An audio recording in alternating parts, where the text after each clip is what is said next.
자, 오늘 오전에 우리 창세기 이제 17장을 들어가겠습니다. 자, 이제 여러분 이제 교환도 함께 보시고요. 거기 이제 메뉴에 개요를 보겠습니다.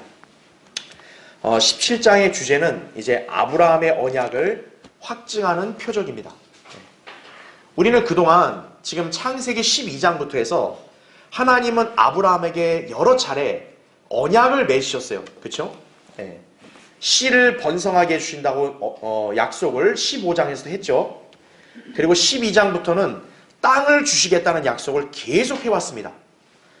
자, 그래서 이제 17장에서도 다시 한번 이제 그 언약이 반복이 되는데, 그러면 차이점이 무엇이냐? 그전에는 하나님께서 그냥 말씀만 하셨단 말이에요. 이제는 하나님께서 이 언약이 확실하다는 것을 표적을 주시는 거예요. 예. 그래서 하나님께서 아브라함에게 하신 약속은 허언이 아니라는 거예요. 이거는 절대적인 약속이고 무조건적인 약속이다라는 것을 이 장에서 딱 이제 천명하신 거다. 이렇게 여러분이 이해하시면 됩니다. 예. 자, 그래서 주요 내용을 보면 아브라함의 언약을 반복해서 언급하시는 하나님에서 17장 1절부터 8절에 나오고, 그 다음에 17장 9절부터 14절, 23절부터 27절까지는 아브라함의 언약의 표적인 할례에 대한 그런 설명이 나옵니다. 그리고 이제 우리가 다음 시간에 하겠지만 17장 15절부터 22절까지는 아브라함의 약속의 씨인 이삭과 언약을 세우시는 하나님이다라는 거죠. 자, 그래서 17장 그 내용을 간략히 이제 설명드리면, 제가 이제 말로 다 설명한 거예요.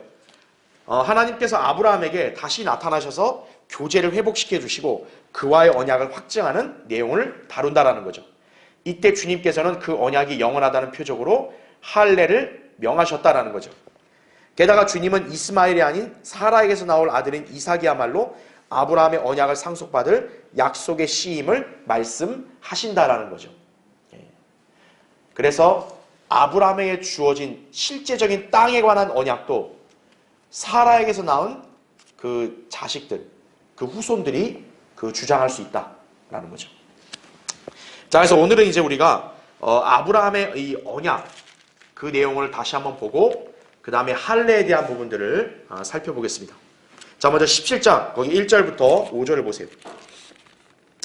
아브라함이 99세였을 때 주께서 아브라함에게 나타나셔서 그에게 말씀하시기를, 나는 전능한 하나님이라.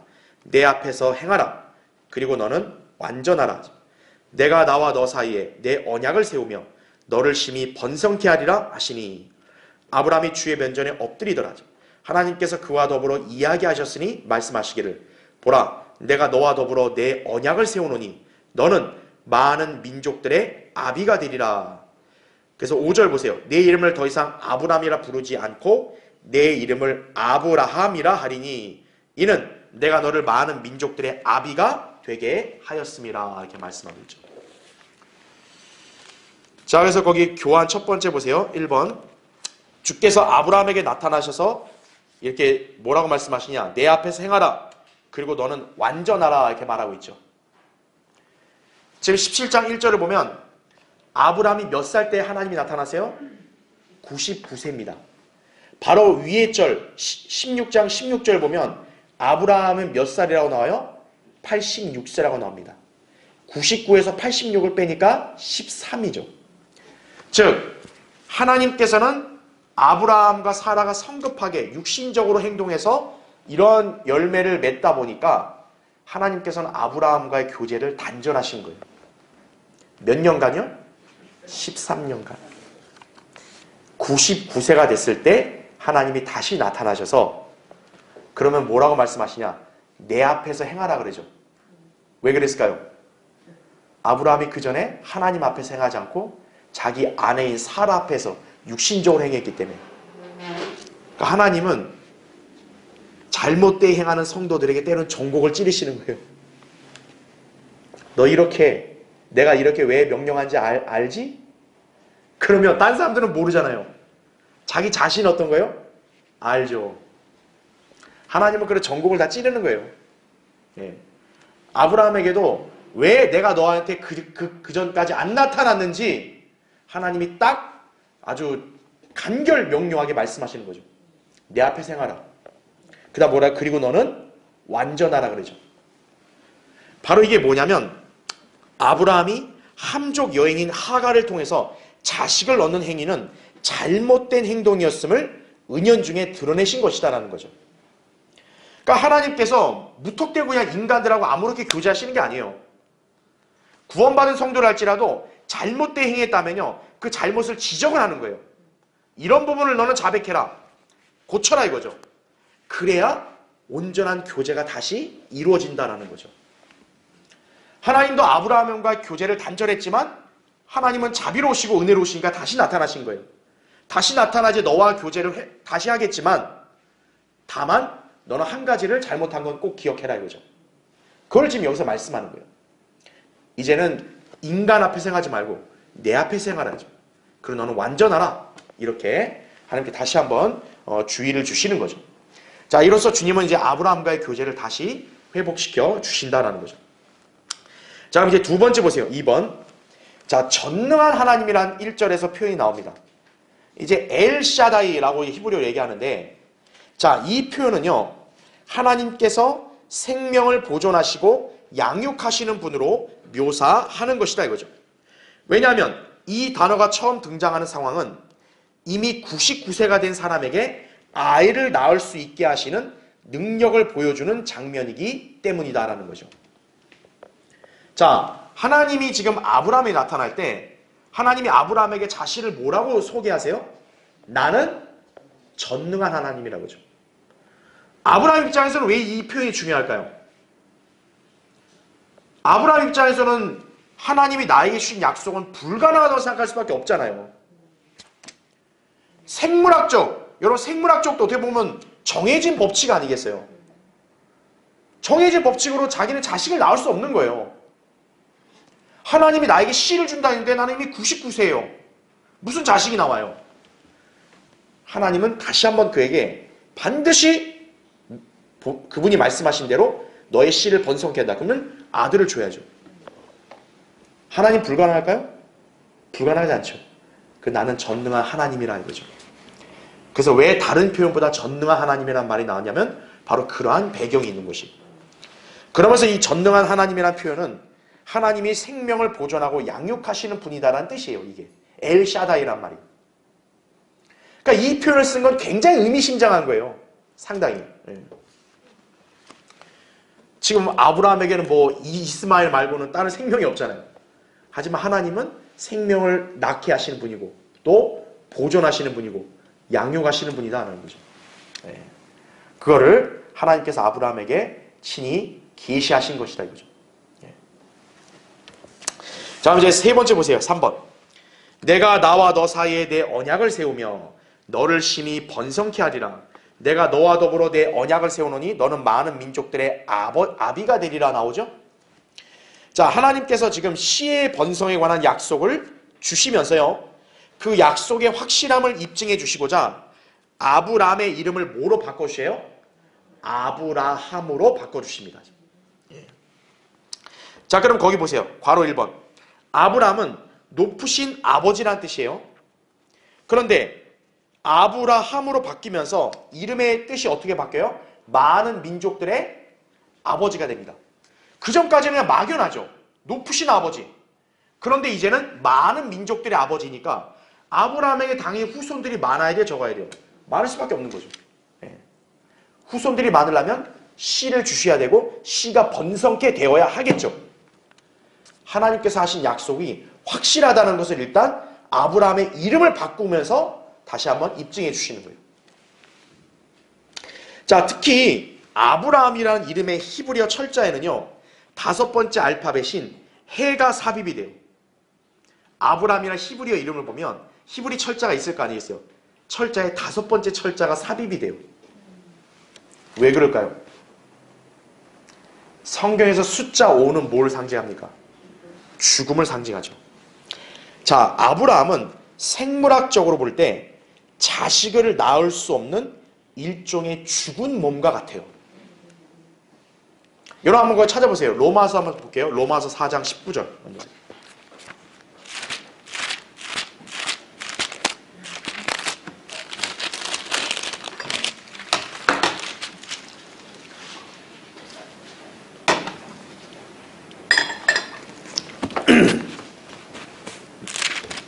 자, 로마서 4장.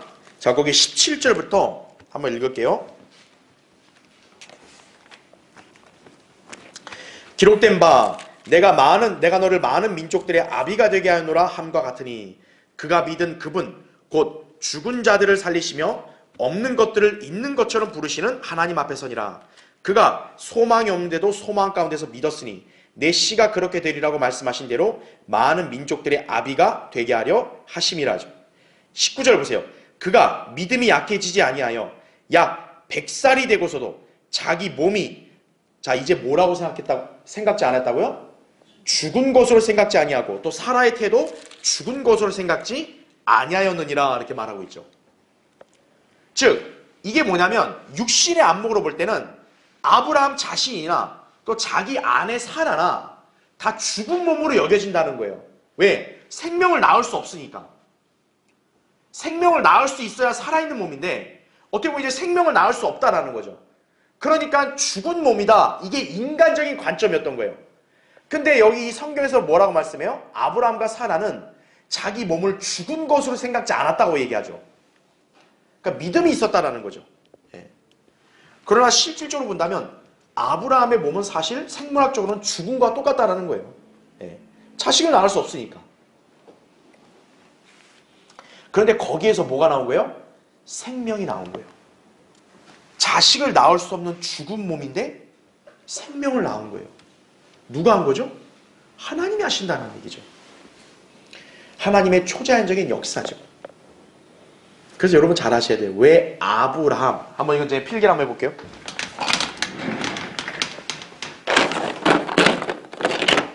자, 이제 아브라함에서 아브라함으로 바뀌었단 말이에요.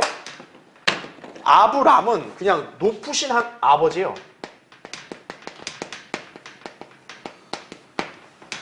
근데 이제는 많은 민족들의 아버지다. 이제 많은 민족들.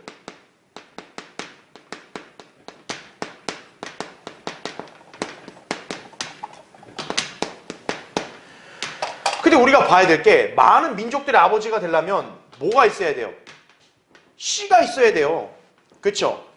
하나님은 지금 이 이름을 바꿔주신 것은 씨의 번성에 관한 약속을 확증한 거예요. 씨의 번성에 관한 약속을. 그렇죠? 자, 근데 이 씨를 번성하는데 아브라함의 이름을 보면요. 여기에 5번째 히브리어 철자 해가 들어가요. 해. 왜요? 성경의 5은 죽음의 숫자잖아요. 아브라함의 몸은 죽은 몸과 똑같은 거예요. 그런데 죽은 몸에서 뭐가 나온다고요? 씨가 나오는 거예요. 하나님의 역사인 거죠. 그렇죠? 그러니까 이걸 통해서 뭐를 다시 한번 알려주는 거예요?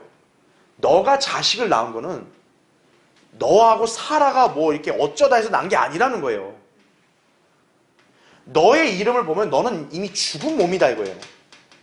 근데 죽은 몸과 같은 너와 네 아내에게 이렇게 씨를 주고 많은 민족들의 아버지가 되게 한 건 누가 했다라는 거죠, 결국? 하나님이 했다라는 거죠. 그래서 하나님께서는 그 부분을 다시 한번 아브라함에게 알려주시려고 나타나실 때 뭐라고 썼다고요? 나는 전능한 하나님이라 하게 나타난 거예요. 전능한 하나님. 예. 여기.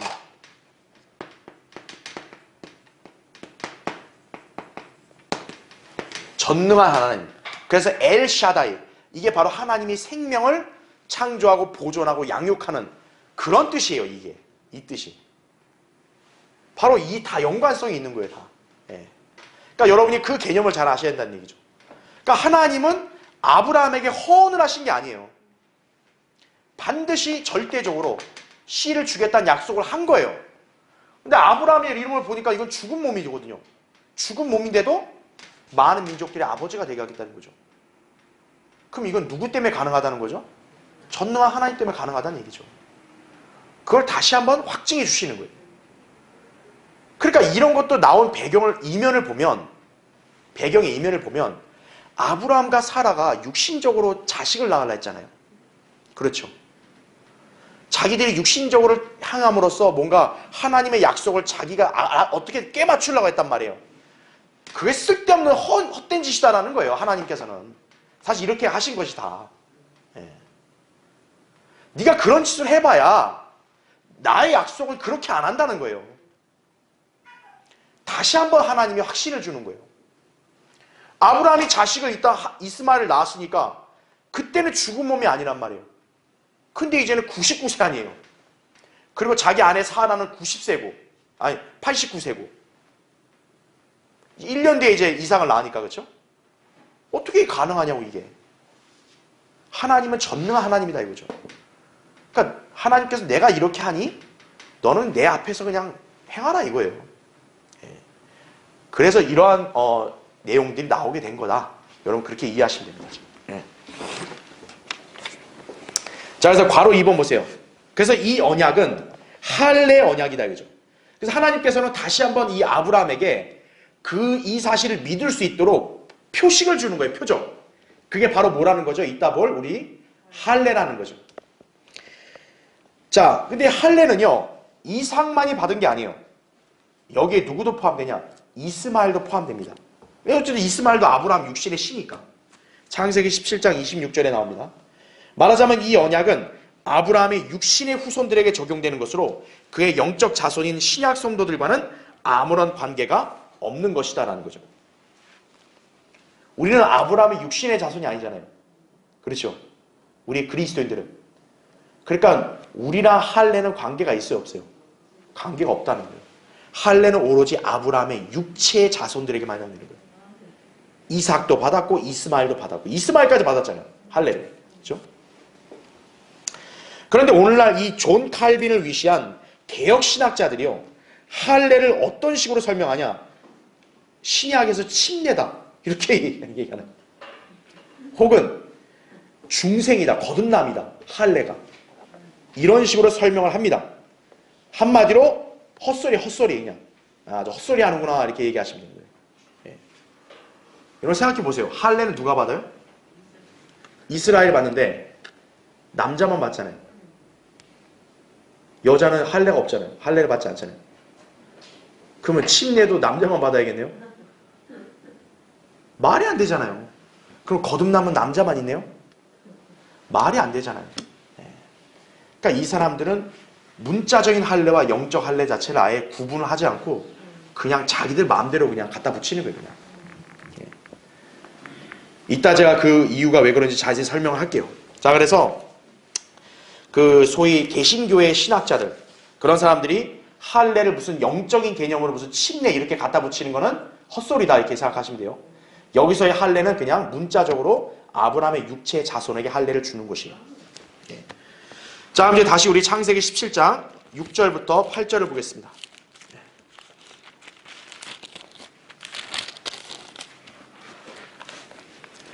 창세기 17장 6절부터 8절. 내가 너를 심히 다산하게 하리니 내가 내게서 민족들을 이루며 내게서 왕들이 나오게 하리라. 내가 나와 너와 내 뒤에 올 내 씨 사이에 대대로 내 언약을 세우리니.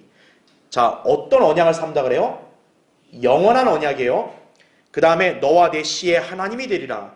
내가 너와 내 뒤에 올 내 씨에게 내가 타국인으로 있는 땅, 즉 카나안의 모든 땅을 주어 영원한 소유가 되게 하며 나는 그들의 하나님이 되리라 하시니라. 여러분 거기 밑줄 잘 쳐놓으세요. 예. 이거는 영원한 언약이라는 거예요. 그 영원한 언약의 핵심적인 내용이 뭐예요? 너의 씨에게 카나안 땅을 영원히 주겠다라는 거예요. 예.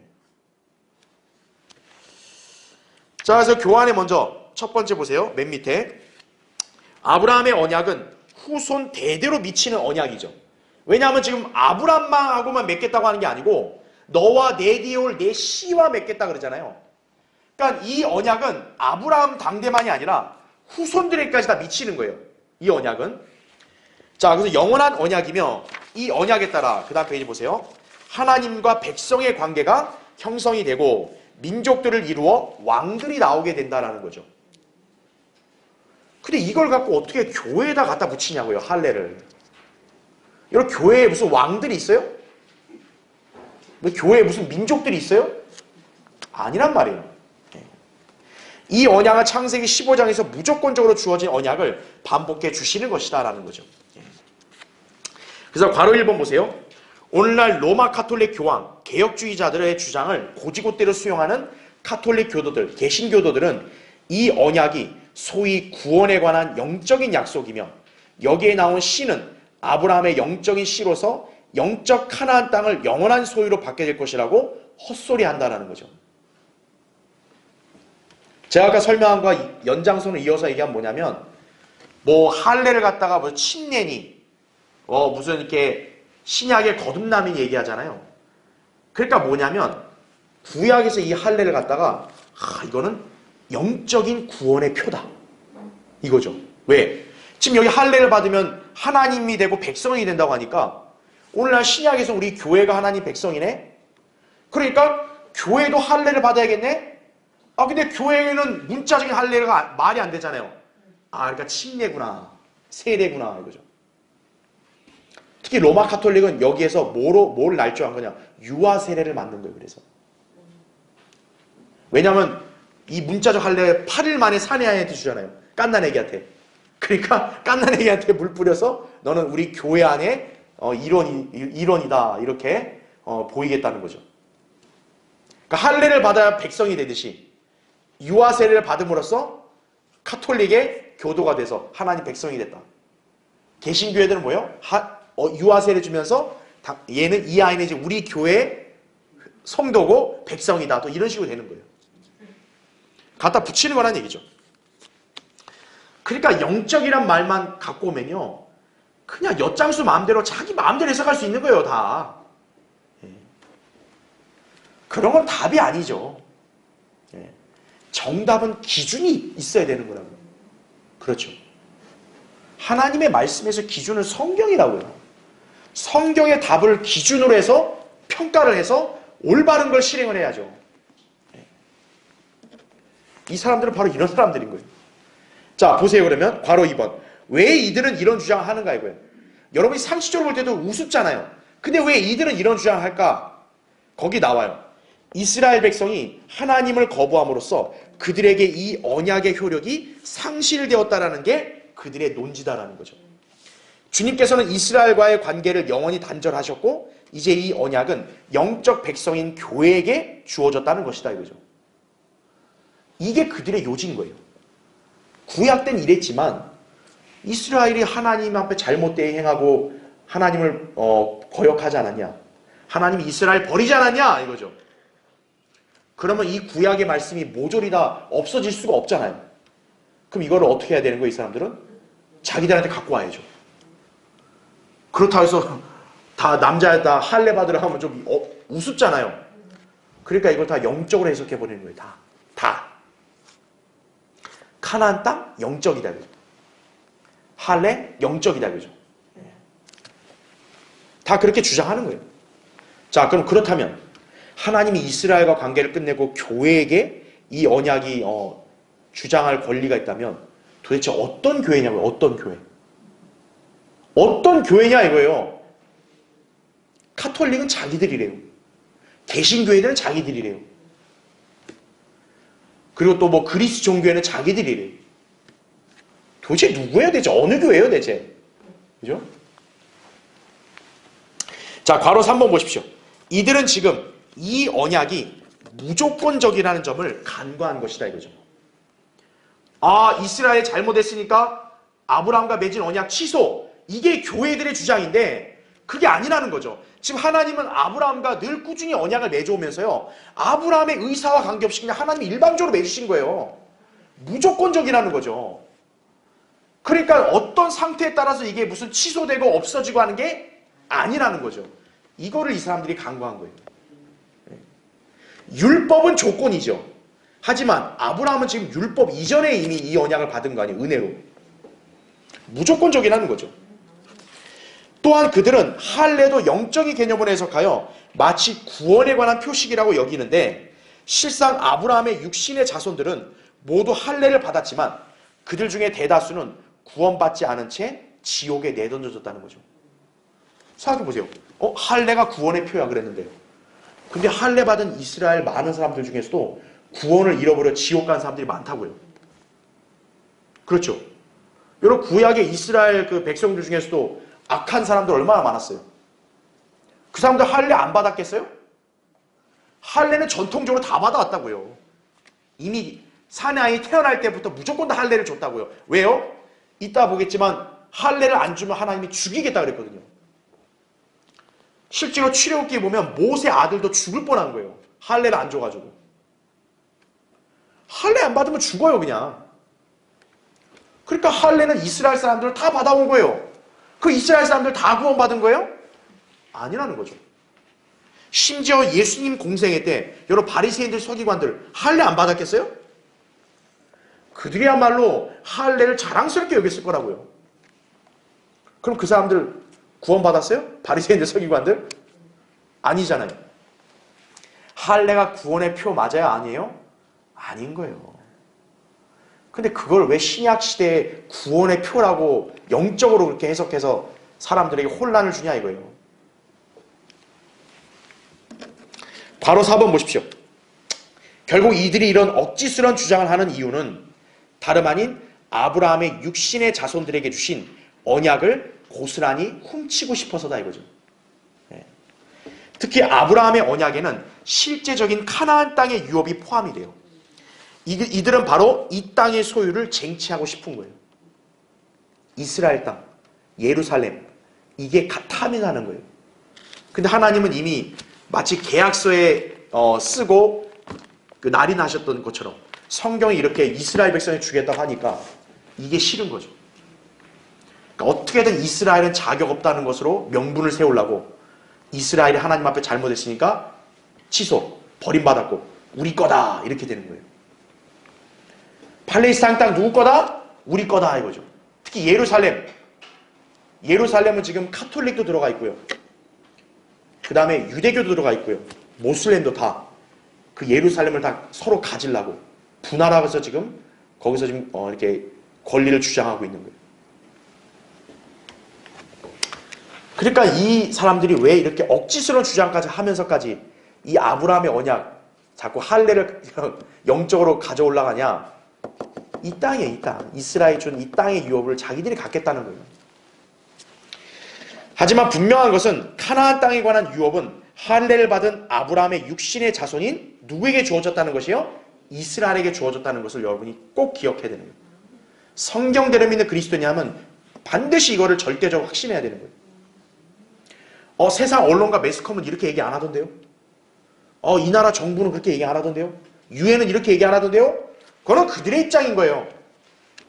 우리는 하나님의 입장에 선 사람들이에요. 하나님 말씀에서 그렇게 됐으면 우리는 다수의 세상 사람들 편에 쓰는 게 아니라 하나님 편에 쓰는 거예요. 자, 그래서 거기 두 번째 보세요. 2번에 카나안의 모든 땅을 주어 영원한 소유가 되게 하며 8절에 나오죠. 이 땅이 아브라함의 씨에게 영원한 소유로 주어졌음을 주목하라 이거죠. 하나님께서 팔레스타인 땅을 할례 받은 누구요? 아브라함, 이삭, 야곱의 후손들에게 영원히 주시겠다고 약속하신 것이다 이거죠. 그래서 괄호 1번 보십시오. 유엔을 위시한 세상 각국 정부들은 하나님의 이 약속과 상반된 입장을 취하고 있으며 로마 카톨릭과 모슬렘, 개신교회들이 그토록 아브라함의 언약을 찬탈하는 이유가 바로 여기 있다는 거죠. 자, 그럼 괄호 2번 보세요. 그러나 온 땅의 주인이신 창조주 하나님께서는 이 땅의 소유에 관해 영원한 언약을 체결하셨으며 나오죠. 그러니까 이 언약은 유효기간이 있어요? 없어요? 없는 거예요. 무슨 어느 조건이 상실돼서 효력이 없어졌습니다. 그런 게 있어요? 없어요? 없다라는 거죠. 영원한 언약이라는 거죠. 그 언약을 확증하시고자 표적으로 뭘 줬다고요? 할례를 명하십니다. 할례.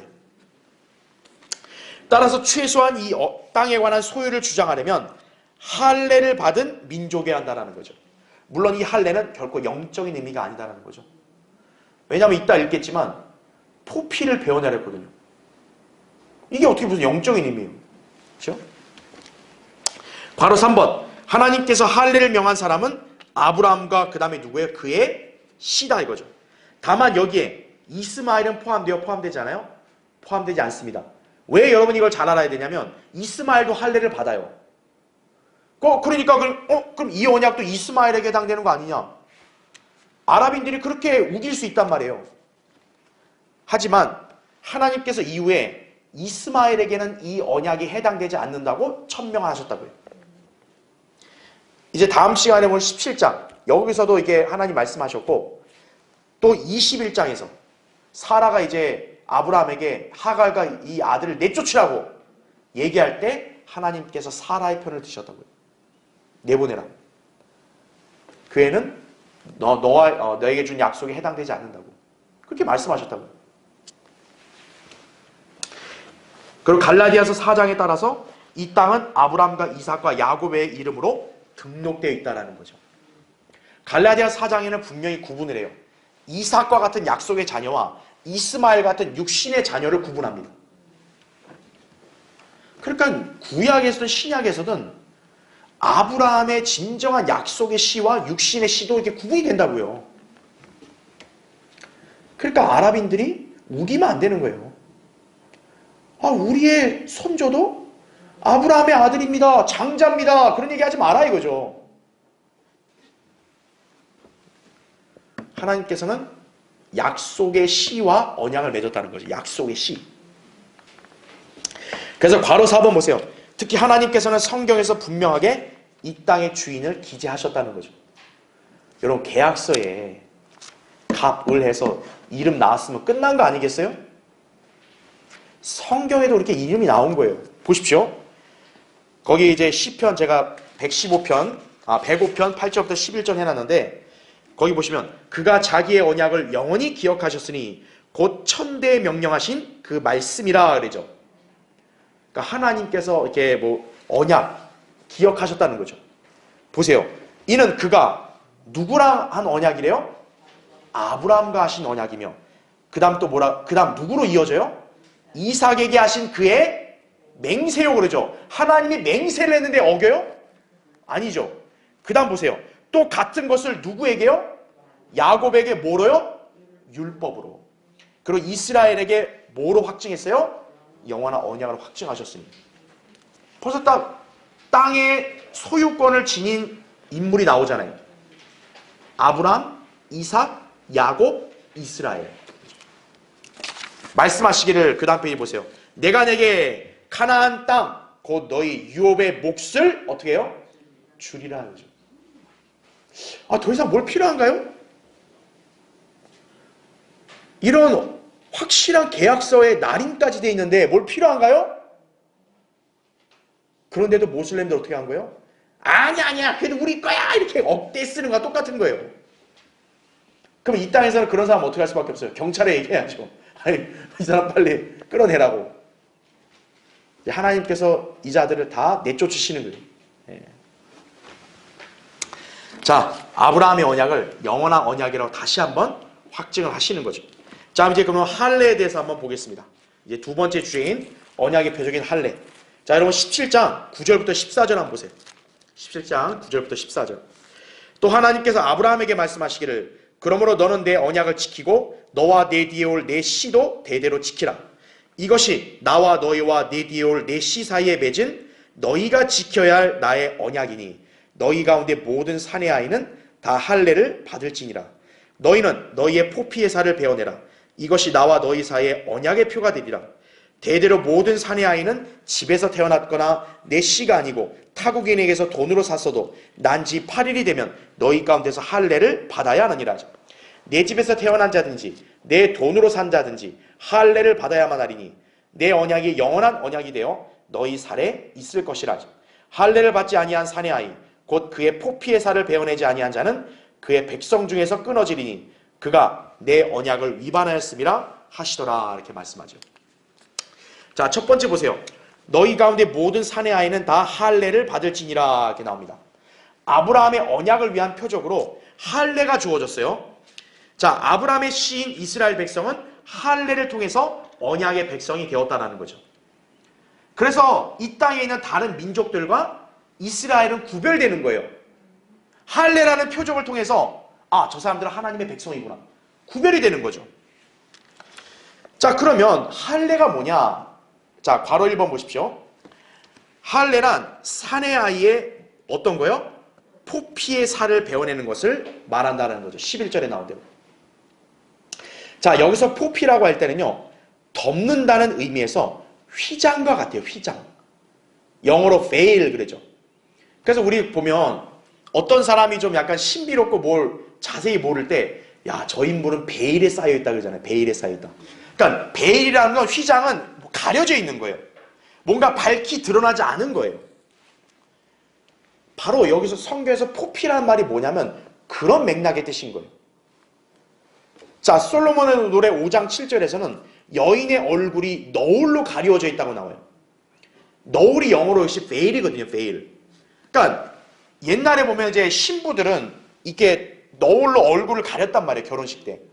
왜냐하면 신부의 얼굴은 아무에게 보여주면 안 되고 신랑한테만 보여야 되니까. 그러니까 결혼식 끝나면 이제 신랑이 신부의 너울을 벗기고 합방을 한다고요. 그렇죠? 바로 그 너울이 그런 의미인 거예요. 포피가 바로 그런 의미인 거예요. 그래서 포피라고 했을 때는 남성의 생식기관을 덮고 있는 부분을 말한다는 거죠. 그래서 뭐 흔히 이제 포경수술 뭐 그런 얘기도 보통 하는데, 그러니까 그와 비슷하게 남성의 이 생식기관을 덮고 있는 포피 있죠. 이거를 베어내는 게 할례인 거예요. 자, 그럼 괄호 2번을 보세요. 지금 하나님께서 아브라함의 집안에 있는 모든 남자들의 포피를 베어낸 것은 곧 그분께서 아브라함의 씨가 번성할 것이라는 언약이 확실함을 친히 표식으로 알려주시는 것이다라는 거죠. 할례는 하나님께서 창조주로서 생식 능력에 한해 죽어있는 아브라함이 생식을 하여 아이를 낳게 하실 수 있는 분이심을 계시해 주시는 것이라는 거죠. 그러니까 쉽게 말하면 뭐냐면 이 할례를 하는 게 뭐냐면 이 생식기관에 포피가 덮여있잖아요. 생식기관이 덮여있다는 얘기는 그 씨가 드러나지 않은 거죠. 하지만 포피를 벗겨냄으로써 생식기관이 드러나고 결국 뭐냐면 생식을 할 수 있다는 것을 드러내게 계시하는 거죠. 그러니까 하나님은 그러한 표식을 통해서 어떻다는 거예요? 아브라함 너는 죽은 몸이라 해서 씨를 못 낳는 게 아니다라는 거죠. 너는 씨를 생산할 수 있다. 이거를 이제 표식으로 알려준다는 얘기죠. 바로 생식기관에 덮여있는 거를 벗겨냄으로써. 그래서 할례 의식을 행하게 한 거란 얘기죠. 그래서 괄호 3번 보세요. 만약 할례를 받지 않으면 하나님과의 언약을 위반한 것이 되어 죽임을 당하게 된다는 거죠. 14절에. 다시 말하면 할례는 아브라함의 언약을 주장할 수 있는 표가 되는 셈이다 이거죠. 하지만 할례를 받았다고 해서 모두 아브라함의 언약의 권리를 주장할 수 없다 이거죠. 할례는 아브라함의 약속의 씨만이 아니라 육신의 씨, 이스마엘도 할례를 받았죠. 그리고 우리 아까 여러분 12절, 13절을 보면요.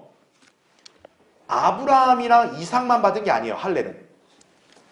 아브라함 집안에 있는 타국인 있죠. 타국인도 지금 어떻게 하라는 거예요? 할례를 주라 그러잖아요. 왜냐하면 어쨌든 아브라함 집안에 속했으니까.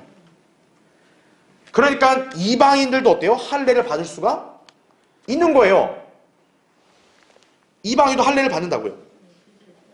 왜냐하면 유대인으로 자기가 개종하겠다. 그랬을 때도 이방인도 할례를 받아서 유대인으로 개종이 가능했다고요. 그러니까 할례가 아브라함과 이삭과 야곱에게 주신 약속의 확증이라고 해서 할례만 받으면 다 아브라함 언약 다 내 거야. 이럴 수 없다라는 거예요. 예. 왜냐하면 이스마엘도 받았고 이방인도 개종하면 할례를 받았고 또 아브라함 집안의 타국인도 이게 노예로 사왔으면 할례 주라 했거든요. 자, 그럼 우리가 어떻게 봐야 되냐? 괄호 4번 보세요. 따라서 할례를 받았다고 하여 아브라함의 언약의 대상이 되는 게 아니다라는 거죠. 하나님께서 언약을 맺은 아브라함의 씨에 해당하는 백성이라면 반드시 할례를 받아야 한다는 것이다. 이게 올바른 관점인 거죠. 그러니까 계약서만 다 있다고 내 거다라는 게 아니잖아요. 중요한 건 뭐예요? 주인의 동의가 있는 계약서여야 되는 거잖아요. 그렇죠. 네. 바로 그것처럼 지금 하나님께서 아브라함에게 말씀하실 때 할례 있으면 무조건 이 언약 다 소유할 수 있어. 그게 아니라 내가 너한테 이 언약을 줬으니 무조건 할례 받아라 이거죠. 표식이 있어야 돼, 가지고 있어야 되니까 받아라 이거죠. 그럴 때 아브라함에게 주신 약속들을 소유할 자격이 있는 것이다 라는 거죠. 자, 오늘 이 아브라함의 언약에 대한 부분들을 좀 강조하다 보니까 내용이 좀 길어졌어요. 그래서 그 교환의 나머지 부분은 다음 시간에 제가 강의를 하도록 하겠습니다. 그래서 다음 시간에는 할례에 대한 좀 더 심오한 의미를 우리가 좀 자세하게 살펴보기로 하겠습니다. 자, 다음 시간에 계속 하겠습니다.